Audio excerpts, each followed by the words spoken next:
Bienvenue dans les histoires d'Emma Olivia. Je m'appelle Kate, j'ai 20 ans et ceci s'est passé cet été quand je suis rentrée chez moi pour les vacances. C'était une de ces idées spontanées. Je me suis dit pourquoi pas surprendre mes parents. Je ne leur ai rien dit, ce qui m'a rendue encore plus excitée en traînant ma valise dans les rues familières de ma petite ville natale. J'avais hâte de voir leur réaction en ouvrant la porte d'entrée, m'attendant à des câlins et à des visages surpris de la part de maman et papa. Je n'ai trouvé que le silence. Il s'est avéré qu'ils n'étaient pas encore rentrés. J'étais sur le point d'être déçue quand une voix familière a appelé mon nom. C'était Joe, mon petit frère, qui avait récemment eu An. Il avait maintenant 10 ans, un peu plus grand que moi, avec un large sourire qui pouvait illuminer n'importe quelle pièce. Joe, ai-je dit en posant mes sacs et en m'embrassant. C'était une de ces salutations simples et naturelles, mais je n'ai pas pu m'empêcher de remarquer à quel point il avait grandi quand Joe est parti. J'ai fermé la porte et j'ai expiré profondément. La maison était si calme et j'ai réalisé que j'étais vraiment chez moi. Après un long trajet en voiture pour rentrer de l'université, à affronter des bus bondés et des gares bruyantes, j'avais besoin de me débarrasser de ma fatigue. J'ai décidé d'aller directement sous la douche. L'eau chaude a ruisselé sur ma peau, emportant la saleté du voyage, et pour la première fois depuis des semaines, j'ai commencé à me détendre. Le semestre avait été difficile, des devoirs, des échéances, et le rythme effréné de la vie universitaire. Mais là, sous le jet d'eau, j'ai laissé tomber mes épaules et j'ai enfin expiré. Après la douche, j'ai enfilé une robe d'été ample. Elle était légère et douce, le genre de tenue qu'on porte quand on ne se donne pas trop de mal, juste assez confortable pour se prélasser. Et je suis allée pieds nus dans ma chambre, poussant la porte et me laissant envelopper par le confort familier. Mes vieux posters étaient toujours au mur, le lit toujours fait avec mes draps à motifs préférés. C'était comme retrouver une autre version de moi-même, mais quelque chose d'autre me tarit. J'étais tellement prise par mes études et tellement concentrée sur mon travail que je n'avais pas vraiment eu de vie personnelle. L'intimité que je tenais pour acquise me manquait depuis un certain temps. Bien sûr, il y avait eu quelques rendez-vous, mais rien de sérieux, rien de concret. Et puis, les occasions de vivre une relation non désirée comme ça n'étaient pas légion dans une résidence étudiante partagée avec ses murs fins et ses colocataires indiscrets. Alors que je m'affalais sur mon lit, cette pensée m'obsédait. Il ne s'agissait pas seulement d'avoir besoin de quelqu'un d'autre, il s'agissait de me reconnecter à moi-même, d'être à l'écoute de mes propres besoins. J'ai pris mon téléphone et j'ai commencé à faire défiler les photos sans but précis. Mais mon esprit n'a pas tardé à vagabonder, allongé sur les oreillers. J'ai laissé mes doigts effleurer ma peau. C'était instinctif, plus une façon de me reconnecter à moi-même qu'autre chose. Mes mains parcourent mes bras, ma clavicule, le tissu doux de ma robe. J'ai expiré bruyamment, me laissant simplement me reconnecter à moi-même et me détendre après tout ce que j'avais traversé. Je ne pensais à rien d'autre quand j'ai entendu frapper à ma porte. Mon cœur a fait un bond dans ma gorge et j'ai presque jeté mon téléphone de côté. La voix de Kate Joe venait de l'autre côté. Je me suis rapidement redressée, lissant ma robe tout en l'invitant à entrer. Joe a ouvert la porte, hésitant un instant avant d'entrer. Je sentais bien que quelque chose le préoccupait. Son expression était moins décontractée que d'habitude. Il se restait là un peu gêné pendant une seconde avant de finalement s'approcher du bord de mon lit, s'asseoir et passer une main dans ses cheveux. Je ne savais pas ce qu'il voulait, mais je me suis dit que ça devait être important pour qu'il vienne. Joe s'est assis au bord de mon lit et j'ai tout de suite vu qu'il était préoccupé. Il n'a rien dit au début, se contentant de remuer mal à l'aise comme s'il cherchait par où commencer. Je suis restée silencieuse, lui laissant l'espace nécessaire pour réfléchir à ce qui le préoccupait. Finalement, il a commencé à parler. Ses mots sortaient timidement au début, mais ensuite le récit s'est déroulé. Il a parlé de sa petite amie, une relation qu'il entretenait depuis un certain temps. D'après ce que j'avais entendu, j'avais toujours cru qu'ils étaient heureux ensemble, une de ces relations jeunes et insouciantes où tout est amusant et excitant. Mais apparemment, les choses n'étaient pas aussi parfaites qu'elles en avaient l'air. Il m'a raconté comment il se disputait beaucoup ces derniers temps pour des broutilles et des choses importantes, comme si quoi qu'il fasse, ce n'était jamais suffisant pour la rendre heureuse. Elle se fâchait contre lui pour des choses dont il ne se rendait même pas compte qu'elles étaient un problème, et les disputes le laissaient toujours épuisé. Il admettait tenir à elle, mais n'était pas sûr de pouvoir continuer ainsi. La relation commençait à ressembler davantage à un fardeau qu'à une source de joie, comme il le disait. Je ne pouvais m'empêcher de remarquer à quel point il avait changé depuis la dernière fois que j'avais vraiment passé du temps avec lui. Ce n'était plus le même garçon que j'avais taquiné ou dont je m'occupais. Il avait maintenant une maturité tranquille, une profondeur que je n'avais jamais vue auparavant. J'ai réalisé d'un coup qu'il avait grandi, et pas seulement physiquement. Cependant, c'était difficile à ignorer aussi. Ses épaules étaient plus larges, son visage plus marqué. Il se tenait différemment avec une assurance qui n'était pas là avant. Je l'écoutais parler, mon esprit partage entre ses paroles et cette nouvelle prise de conscience à son sujet. Il y avait quelque chose de magnétique chez lui maintenant, quelque chose qui rendait difficile de détourner le regard.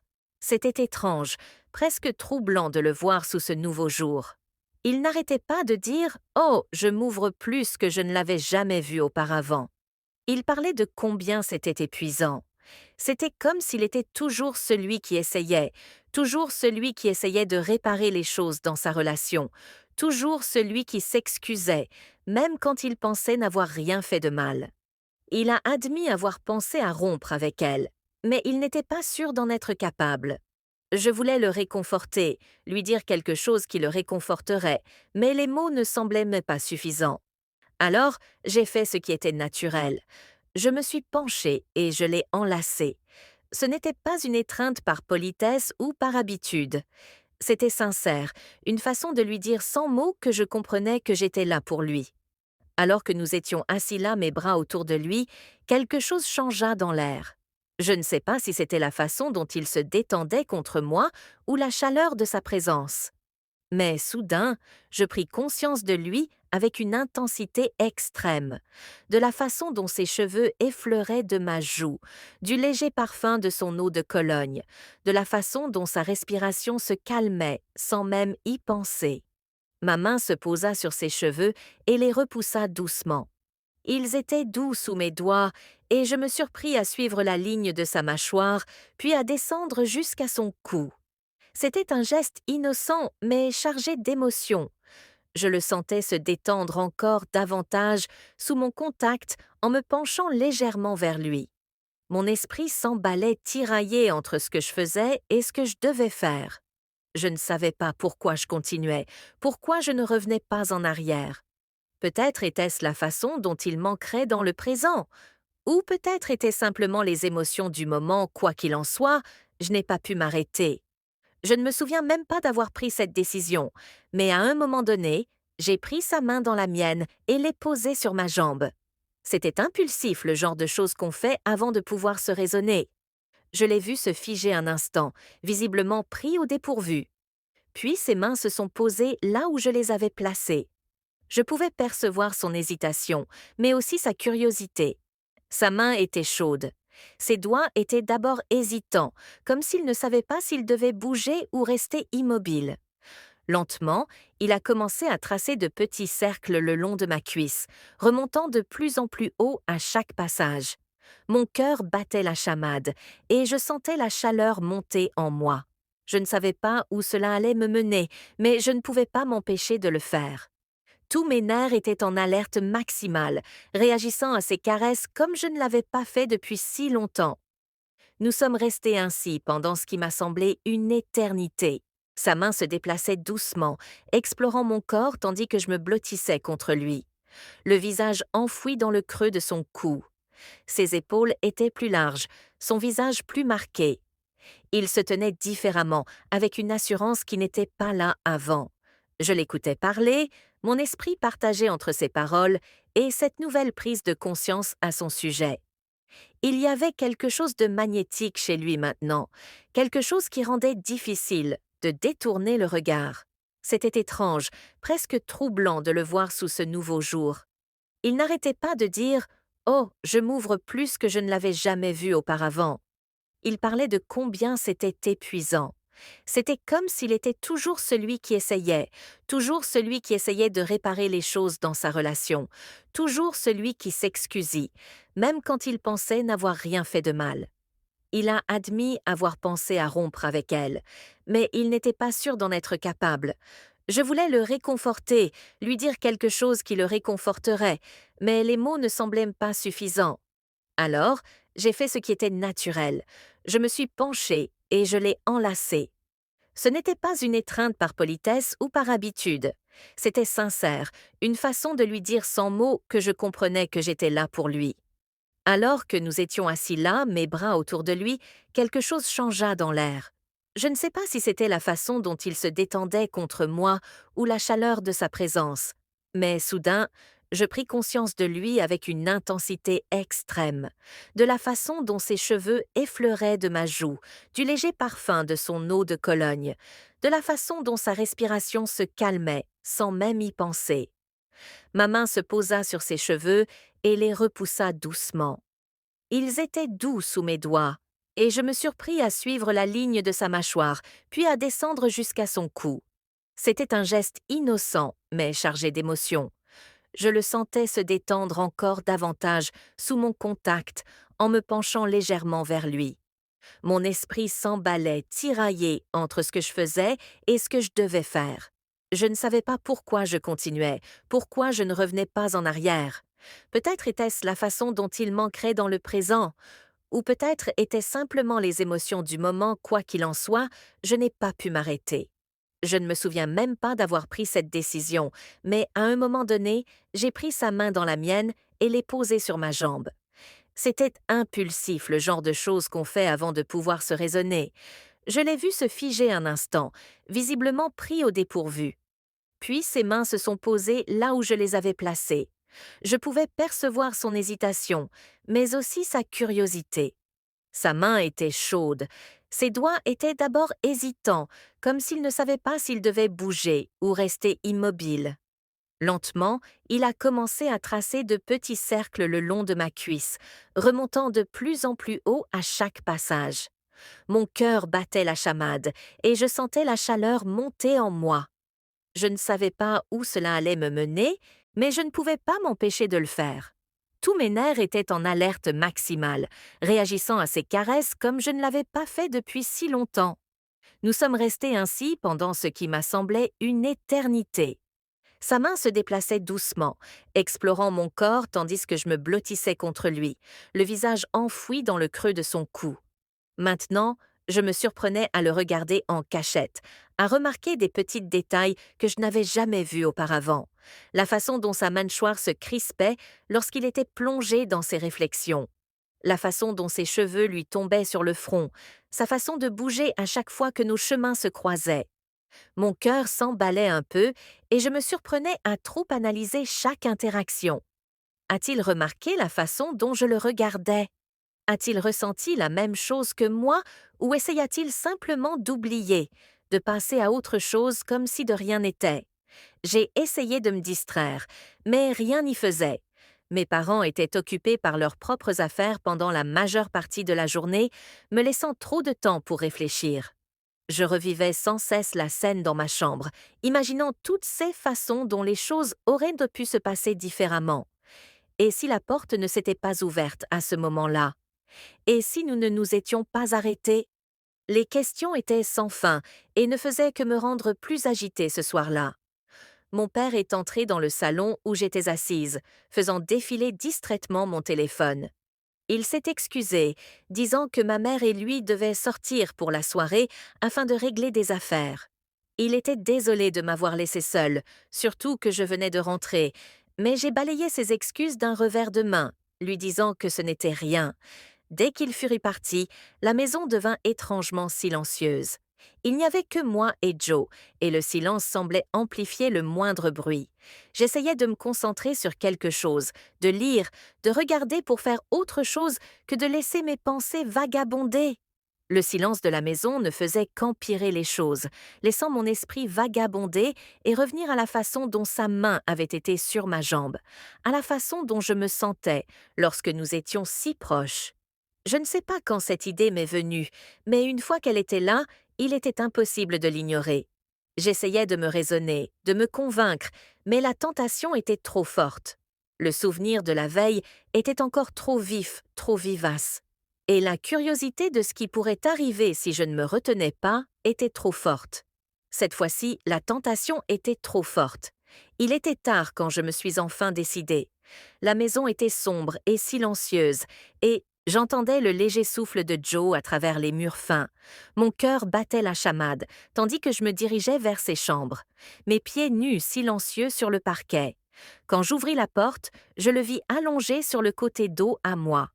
Il semblait paisible, sa respiration lente et régulière dans la douce lueur de la veilleuse. Pendant un instant, je restais là à le regarder, hésitant à aller jusqu'au bout. Mais soudain, je me suis surprise à bouger, à me porter jusqu'à son lit avant même de pouvoir me raviser. Je me suis glissée à côté de lui en prenant soin de ne pas le réveiller. Au début, le lit a fléchi sous mon poids et j'ai senti la chaleur de son corps contre le mien. Au début, je suis restée allongée là, à écouter sa respiration, le rythme de sa respiration. Mais plus je restais là, plus ma propre respiration s'accélérait. Je n'ai pas pu m'empêcher de tendre la main, effleurant son bras, tentant légèrement le terrain. Il n'a pas tardé à s'agiter.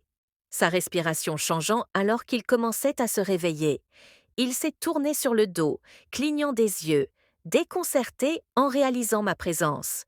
Je pouvais voir la surprise dans son expression, la façon dont ses yeux s'écarquillèrent lorsqu'il comprit la situation. Je ne lui ai pas laissé le temps de poser des questions ou de protester. J'ai pris sa main, la guidant vers ma jambe comme je l'avais fait de la veille.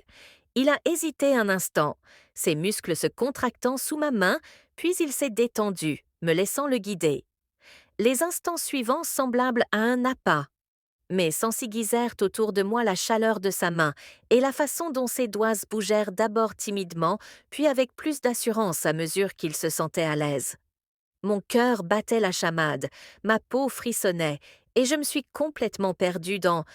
Il y avait une vulnérabilité là-dedans, House, qui rendait tout si réel. Ce n'était ni parfait ni lisse, mais cela n'avait aucune importance. Ce qui comptait, c'était la connexion, la façon dont nous semblions nous comprendre sans mots, la façon dont nos corps bougeaient ensemble dans ce rythme indicible. Même si la situation était totalement nouvelle, il y avait quelque chose de naturel là-dedans, quelque chose qui était juste d'une manière que je ne pouvais pas expliquer. C'était comme si nous avions franchi une ligne invisible et qu'il n'y avait plus de retour en arrière désormais sans même y penser. Je me suis rapprochée de lui, réduisant la distance entre nous dans une sorte de ralenti, mais qui n'a probablement duré qu'une seconde ou deux. Ma main a trouvé son chemin jusqu'à son épaule, et en qu'il puisse dire ou faire quoi que ce soit, je me suis penchée et je l'ai embrassé. Ce n'était pas timide ni hésitant, c'était audacieux, plein de toute la tension qui s'était accumulée entre nous. Je l'ai repoussé doucement mais fermement sur le canapé, mes mains sur ses épaules, le guidant jusqu'à ce qu'il soit allongé sous moi. J'ai senti le changement dans son corps, alors qu'il se détendait dans les coussins, ses mains trouvant instinctivement ma taille. Je suis montée sur lui un califourchon sur ses hanches et la sensation d'être là, au-dessus de lui. Chaque centimètre de nous si proche était presque enivrante. Le baiser s'intensifia, devenant plus lent et plus délibéré. Ses mains se resserrèrent légèrement sur ma taille, et je sentis qu'il essayait de se recentrer, comme si l'intensité était presque trop forte. Mes mains remontèrent vers Sonia et Sin vers son visage, l'encadrant tandis que mes pouces effleuraient la barbe naissante de sa mâchoire. Sa peau était chaude, et la texture de sa barbe contre mes doigts me fit frissonner. J'inclinai la tête, ajustant l'angle de notre baiser, et ses lèvres s'entr'ouvrirent légèrement. Ce petit mouvement me fit parcourir un frisson, et je me penchai davantage vers lui. Je laissai le poisque de ma pression contre son œil prendre le dessus, donnant le rythme, contrôlant la cadence. Et c'était si bon de me laisser aller à ce pouvoir, à ce contrôle. Il y avait quelque chose de incroyablement intime à être sur lui, son cœur battant contre le mien, ses mains me retenant comme s'il ne voulait pas que je m'arrête. Notre respiration s'accéléra, s'apaisant au rythme des mouvements de nos lèvres. De temps à autre, je me reculais juste assez pour le regarder. Ses yeux étaient mi-clos, ses lèvres légèrement gonflées par le baiser, sa respiration se soulevant et s'abaissant, comme s'il avait du mal à reprendre son souffle. C'était l'une des plus belles choses que j'ai jamais vues. Et la façon dont il me regardait pendant ces brèves pauses, comme si j'étais la seule chose au monde qui comptait, me donnait l'impression que mon cœur allait exploser. Je me penchai à nouveau, pressant mes lèvres contre sa mâchoire, sa joue, le coin de sa bouche avant de retrouver les siennes. Chaque baiser était différent, certains rapides et taquins, d'autres lents et prolongés, comme si nous savourions cette connexion. Ses mains commencèrent à explorer un peu, remontant mon dos puis descendant jusqu'à mes cuisses, mais sans précipitation ni force. C'était comme s'il me laissait mener la danse, me faisant confiance pour donner le ton, ce qui ne faisait qu'attiser mon désir. Être sur lui si naturellement, comme si c'était exactement ma place. J'adore sa réaction à monsieur, la façon dont il bougeait subtilement sous moi, comme s'il cherchait à se rapprocher encore plus. Même si nous étions déjà si proches, je me sentais puissante mais aussi vulnérable d'une manière merveilleuse, comme si j'avais le contrôle total, mais aussi une totale ouverture à lui. Yeah!